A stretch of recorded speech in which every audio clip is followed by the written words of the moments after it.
Tesla stocks tumbled approximately 3% during Tuesday's trading session. This came after Tesla founder Elon Musk doubted a potential deal with car rental giant Hertz on Twitter.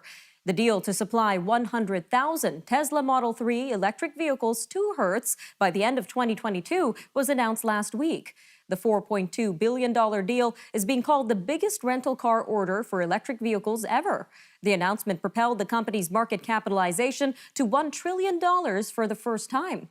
Stock prices later fell, though, after Mr. Musk revealed that no contract had been signed.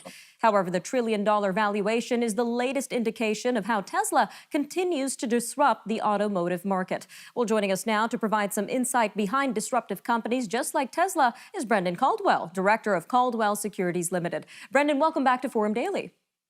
So great to be here, Nima. Thank you. So what exactly are disruptive companies, Brendan?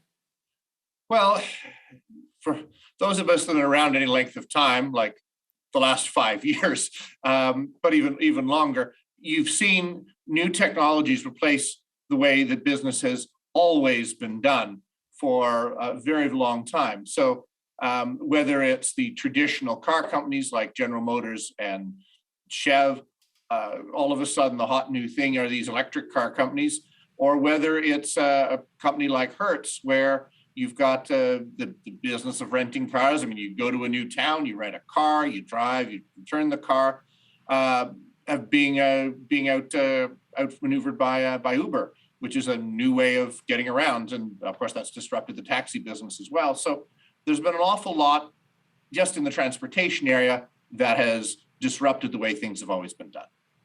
And considering electric vehicles themselves, we know this partnership is being called one of the biggest in the EV industry ever. But who are the real winners from these kinds of disruptive partnerships between Tesla and Hertz, for example? Well, normally speaking, and the new technology company, in this case Tesla, is the longer-term winner. For a company like Hertz, which partnered with Uber, I don't know, 4 or 5 years ago, it's a bit of a lifeline because it gives them relevancy in the new technology. But ultimately, the new technology company, Uber or in this case Tesla, is using the old technology as a platform to leverage themselves into a broader audience. So in this particular case, it's been very good for Hertz. The stock price has gone way up. It's been good for Uber potentially, good for Tesla. But I think ultimately Tesla is going to be the winner because Elon Musk at some point wants to bring in his robo-taxis, which will displace and disrupt both Uber and Hertz. And it's interesting that Mr. Musk clarified that Hertz received no discount for purchasing so many vehicles. Considering the size of this order, Brendan, why do you think that is?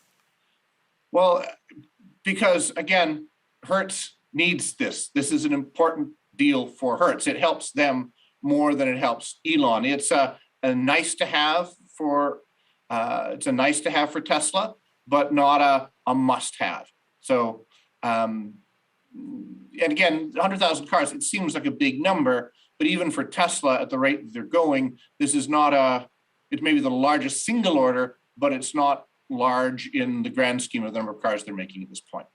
Now, considering the largeness of this deal, Brendan, Tesla's market capitalization was pushed to over $1 trillion following the initial announcement. So what did this $1 trillion figure indicate about Tesla's impact on the automotive industry?